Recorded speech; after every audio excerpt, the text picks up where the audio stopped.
Čo je to vlastne Mavile? Mavile je handmade portál, na ktorom môžu šikovní výrobcovia predávať svoje handmade výrobky a ľudia, ktorí majú radi originálne vecičky, môžu tieto výrobky nakupovať. Pozrieme si úvodnú stránku, tu vidíme prehľadné kategórie, v ktorých sú zoradené jednotlivé predávané výrobky. Ďalej na úvodnej strane máme sekciu Redakcia odporúča, kde sa nachádzajú výrobky z kolekcií. Tieto kolekcie vyberajú predajcovia alebo nakupujúci. Každá kolekcia obsahuje vždy 8 výrobkov. Ďalej tu máme na stránke Dávame do pozornosti. Toto sú výrobky predajcov, ktoré sú topované. Každý výrobca si môže svoj výrobok dať topovať na úvodnú stranu. Nachádza sa tu v jeden moment vždy 13 výrobkov, ktoré priebežne rotujú a obmieniajú sa. Ďalej tu máme najnovšie články. Tu si viete pozrieť nové články, ktoré pribudli na stránke, či už od redakcie, alebo od predajcov, alebo dokonca aj od zákazníkov. Každý môže vytvoriť nejaký svoj článok. Ďalej tu máme sekciu Odporúčané obchody. To je zasa funkcia pre predajcov, kde môžu zviditeľniť svoj obchodík takouto formou. Vlastne sú tu zobrazení počas 24 hodín. Je tam napísané, koľko majú produktov v obchode, v akých kategóriách a môžeme sa priamo prekliknúť do ich obchodíku.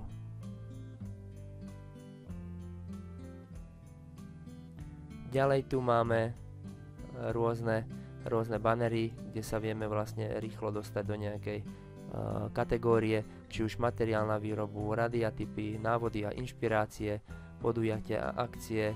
Ďalej tu máme infobanery. Dole v petičke strany je možnosť sa zaregistrovať na odber newsletteru, stačí zadať svoj e-mail a stlačiť tlačidlo prihlásiť.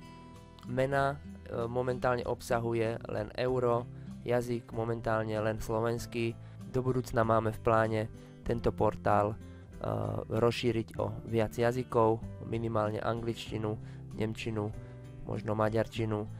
Tým pádom by mali možnosť nakupovať a predávať aj výrobcovia alebo zákazníci z iných blízkych štátov.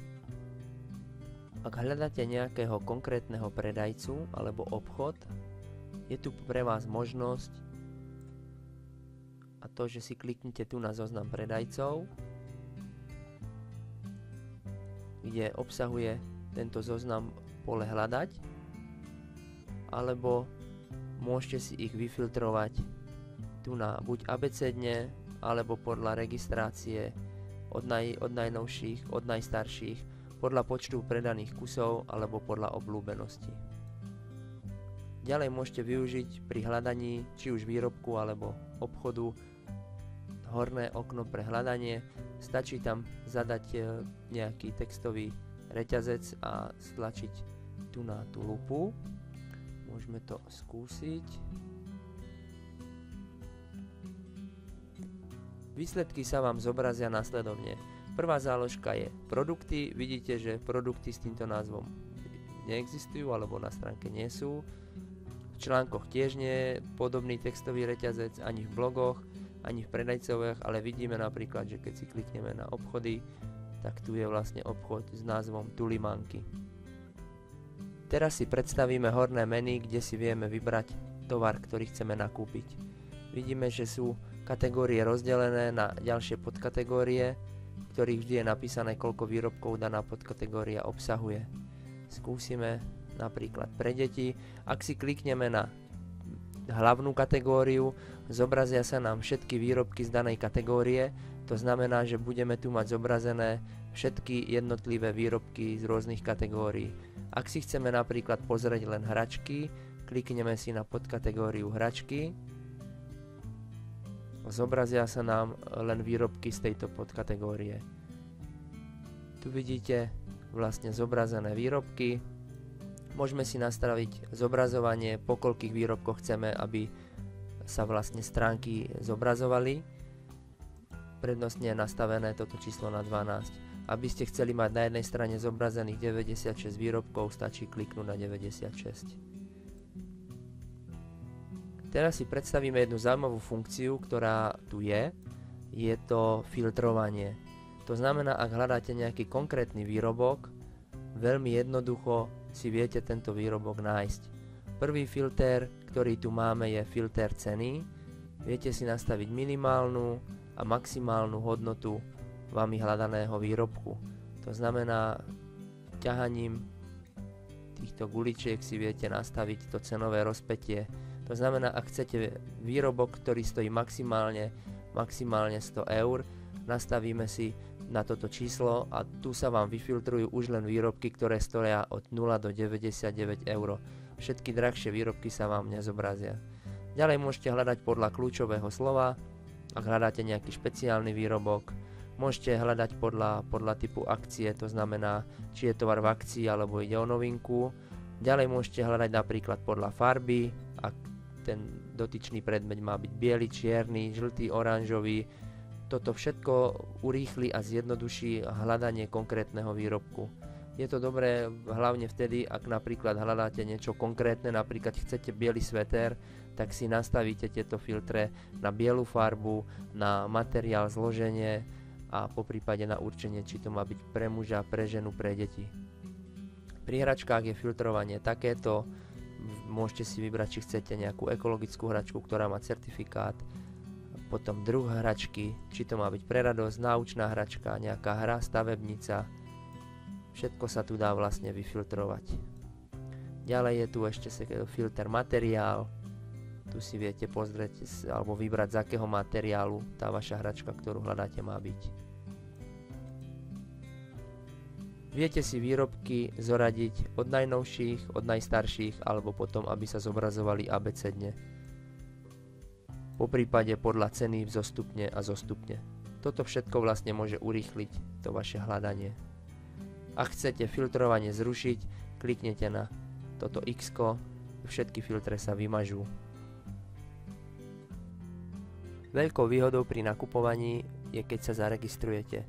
Pre predajcov je samozrejme registrácia nutná. Registrovať sa môžete hore, v hlavičke vidíte registrácia, alebo potom cez tento banner zaregistrovať sa. Registrácia je veľmi jednoduchá, stačí vlastne vyplniť meno, priezvisko. Prosím, vyplňajte korektné údaje, tieto bývajú potom používané aj v objednávke ako dodacia adresa, prípadne v inej komunikácii alebo korešpondencii. Login. Tu zadáte prihlasovacie meno, s ktorým sa budete potom do systému prihlasovať. E-mail. Zadáte e-mail, na ktorý vám príde vlastne samotná registrácia, kde vám budú chodiť informácie o objednávkach, poprípade dôležité informácie od nás, takže poprosím, vyplňte korektný a pravdivý e-mail. Heslo. Môžete si vybrať minimálne 6 znakov. Ďalej musíte potvrdiť, že súhlasíte s obchodnými podmienkami. Obchodné podmienky si prečítate kliknutím na tento link. Poprosím vás, prečítajte si ich dôkladne. Je to aj pre vašu ochranu. Ak ste si ich prečítali, pre registráciu je potrebné zaškrtnúť súhlas s obchodnými podmienkami. Ak chcete dostávať informácie o novinkách, môžete zaškrtnúť aj políčko Chcem dostávať informácie o novinkách. Stlačíte registrovať, alebo je tu ešte iná voľba, registrovať sa cez Facebook. Systém si zoberie vaše údaje z vášho Facebook účtu, to znamená meno, e-mail a zaregistruje vás. Je to taká zjednodušená forma, istotne to poznáte aj z iných portálov. Vidíte, že keď zadáte zlé heslo opakované, systém vás na to upozorní, takže znovu.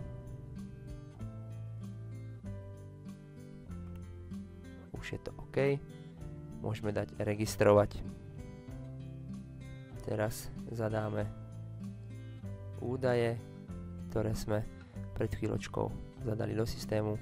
vidíte, hodí vás to do sekcie Môj profil. Tu už si môžete nastaviť podrobné informácie o vašom profile. Toto sú údaje, ktoré ste zadali. Môžete to doplniť o pohlavie muž, žena, dátum narodenia, nie je povinný údaj, telefónne číslo nie je povinný údaj, ulica, mesto. Tieto údaje sú dobré vyplniť kvôli tomu, že sa budú potom predvyplňať v prípade vašej objednávky. V tejto záložke si môžete zmeniť e-mailovú adresu, aj keď podľa mňa zbytočne, ale v prípade, ak by ste si to rozmysleli a chcete zmeniť e-mail, na ktorý vám budú chodiť správy, môžete tak urobiť tu. Tu je možnosť zmeniť si vaše heslo, zadáte súčasné heslo a dvakrát napíšete nové. Profilová fotografia, môžete si tam dať vlastnú fotografiu alebo nejaký iný obrázok, ktorý vás vystihuje. Máte tu vlastne inštrukcie, profilový obrázok, vložte vo formáte JPEG, ideálny rozmer obrázku je 355x355 pixelov. Obrázok si vložíte tak, že kliknete na tento blok a vyberiete si z vášho adresára váš obrázok, ktorý tam potom vložíte. Ďalej tu máme záložku o mne, tu môžete vložiť nejaký krátky pokec o vás, niečo, čo vás vystihuje. Jazyk, momentálne, aj keď dá sa nastaviť iný jazyk, tak je to prednastavené na slovenčinu. Keď bude urobená viacjazyčná mutácia tohto portálu, tak budú tieto funkcie vlastne zaujímavejšie. Mená momentálne len euro, upozornenia, tu si viete ešte raz nastaviť, či chcete dostávať informácie od nás, alebo veľmi zaujímavá funkcia, či chcete dostávať upozornenie na správu. To znamená, ak vám príde nejaká interná pošta, tak a zaškrtnete toto políčko, tak vlastne vás upozorníme na váš e-mail, že vám prišla interná pošta. Keď máte všetko vyplnené, tu nás stačí tlačítkom uložiť. Potvrdíte vaše zmeny. Interná pošta potom, len aby ste vedeli, je tu naľavo moje správy. Je to zasa rozdelené na nové správy, prijaté, odoslané, napísať novú správu. Napíšete login užívateľa, komu chcete písať, predmet, samotný text správy a tlačítkom odoslať. Správu odošlete. Keď máme vybraný výrobok, ktorý si chceme zakúpiť, alebo výrobky, môžeme pristúpiť k samotnej objednávke. Pre objednávku nie je potrebné, aby ste boli registrovaní. Aj keď je to určite výhoda, lebo ako registrovaný zákazník máte rôzne výhody, môžete sa zúčastňovať akcií a súťaží a plus máte prístup do blogu, kde môžete uverejňovať vlastné články. Takže, ak chceme niečo objednať, klikneme si na výrobok, ktorý chceme objednať. Prečítame si, vidíme obrázky, dole sú ešte poprípade doplnkové obrázky, ktoré sa zobrazujú tu. Tento výrobok má len jeden obrázok. Vidíme, pozrieme si spôsob dopravy. Výrobca posiela tovar buď poštou, balík na adresu alebo balík na poštu, alebo si ho môžete vyzdvihnúť osobne k beloch. Možnosti platby. Ak sme rozhodnutí, že tento výrobok chceme, vpravo hore vidíme cena, koľko dostupných kusov. Ešte raz si môžeme pozrieť spôsob dopravy, možnosti platby. Ak chceme výrobok objednať, stlačíme tlačítko, vyberieme počet kusov, ak chceme 1, necháme 1, ak chceme 2, klikneme šipku hore alebo dole, dáme vložiť do košíka. V tento moment už je výrobok uložený v košíku, sa nám zobrazil údaj v pravom hornom rohu. Ak chceme ísť priamo do košíka, stlačíme vložené ďalej a budeme prenesení do košíka. Vidíme, že výrobok už je tu umiestnený. Tu si môžeme vybrať spôsob dopravy. Môžeme si vybrať, že si výrobok preberieme osobne u predajcu. Správa pre predajcu, môžeme mu tu nechať nejakú správu. Dáme pristúpiť k objednávke.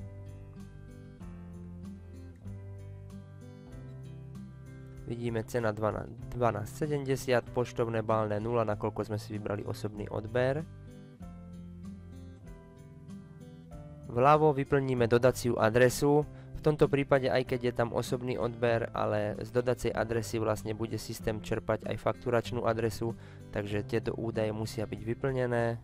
Ak sme firma a chceme faktúru vystaviť na firmu, vyplníme aj názov firmy, IČO, DIČ.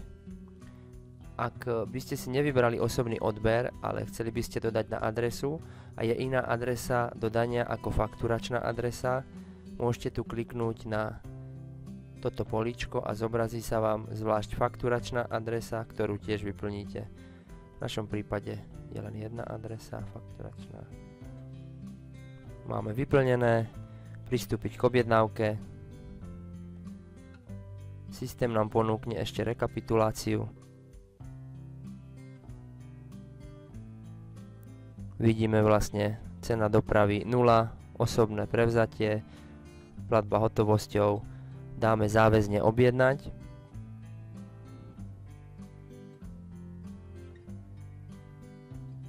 Dobre, objednávka sa vám zaevidovala. Vidíte cenu. Tu vám systém ponúkne informáciu, že si môžete pozrieť vašu objednávku v sekcii Moje nákupy po prihlásení. Hovoríte si, ako sa prihlásiť, keď vlastne nie ste registrovaní. Systém vám po dokončení objednávky automaticky pošle e-mailom prihlasovacie údaje, ktoré keď vyplníte, máte prístup k vašej objednávke, vidíte v akom je stave. Môžeme to vyskúšať. Vidíte, že systém pošle takýto e-mail, kde vám vlastne oznámi váš login a vaše heslo. Pod týmto loginom a pod týmto heslom sa potom môžete prihlásiť. Zadáme tieto prihlasovacie údaje na stránke. Dáme prihlásiť. Teraz si môžeme pozrieť našu objednávku v sekcii Moje nákupy. A vidíme vlastne čakajúce nákupy. Je tu jedna objednávka, názov predajcu, osobný odber, celková suma. Po kliknutí sa vám vlastne zobrazí detail a zoznam výrobkov, ktoré ste si objednali. Vidíme, že sme si objednali lienku, jeden kus za cenu 12,70. Ak si chcete potom pozrieť ešte profil predajcu, môžete kliknúť tu, alebo ak ho chcete kontaktovať, že ste na niečo zabudli, stačí jednoducho kliknutím na toto tlačidlo. V prípade, že bude objednávka vybavená zo strany predajcu, zmení sa tu status na doručené a tento váš nákup sa presunie do záložky vybavené nákupy. Takže keď je objednávka vybavená, vidíme, že sa presunula do vybavené nákupy. Po kliknutí vidíme zasa detail a vidíme, že nám tu pribudla ikona PDF. Po kliknutí na túto ikonku vlastne sa vám zobrazí faktúra za dodaný tovar. Vidíte, čo máte objednané, za akú cenu, celková hodnota, fakturačné údaje predávajúceho. Ak by ste si chceli objednať viacej výrobkov od viacerých dodávateľov, je možné aj toto. Systém automaticky spojí výrobky od jedného predajcu. Môžeme vyskúšať. Vložíme ešte nejakú inú hračku od tohto predajcu. Vložiť do košíka. Môžeme pozrieť košík. Vidíte, že sú tu spojené v jednej objednávke a môžeme ešte skúsiť objednať niečo iné. Dobre. Klikneme na košík. Vidíte, že od toho istého výrobcu sú spojené výrobky do jedného celku a od ďalšieho výrobcu sú vlastne akoby v novom okne. Je to aj kvôli doprave, systém funguje plne automaticky, nemusíte nič robiť, sám rozpozná, ktoré výrobky sú od jedného výrobcu. Tu si už len vyberiete zasa spôsob dodania.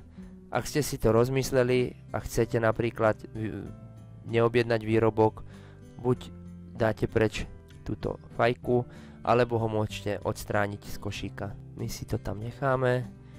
Vidíte, predajca ponúka len jeden spôsob kuriérom. v hodnote 5 eur. Dáme pristúpiť k objednávke. Adresa už zostáva predvyplnená. Vyberieme si spôsob platby. Zasa predajca ponúka len jeden spôsob platby. Ak súhlasíme, vidíme cenu kabelky, cenu dopravy. Pristúpiť k objednávke, k sumarizácii. Tu sú naše údaje, ktoré sme zadali. Celková cena vlastne, koľko nás to bude stáť, 52,80 plus 5 eur dopravné náklady. Spolu objednávame 3 kusy. Dáme záväzne objednať. Všimnite si, že systém rozdelil objednávku na dve podľa predajcov. Zasa tu máme uvedené, ak si chceme pozrieť naše nákupy, nájdeme ich v sekcii Moje nákupy. Ak by ste sa chceli dostať cez horné menu, kliknete na Moje nákupy a zasa vidíte vybavené, čakajúce nákupy. Po kliknutí sa vám zobrazí detail, zasa po kliknutí sa vám zobrazí detail. Objednali ste si jednu bábiku, jednu lienku a jednu tašku. Samozrejme, keď predajca potom zmení status z objednaného na doručené alebo na ceste, všetko sa vám tu zobrazí, takže máte prehľad o vašej objednávke. Myslím si, že toľko asi k objednávkám. Ak by ste mali ďalšie otázky, skúste ešte nápovedu alebo skúste nám napísať do redakcie, prípadne zatelefonovať.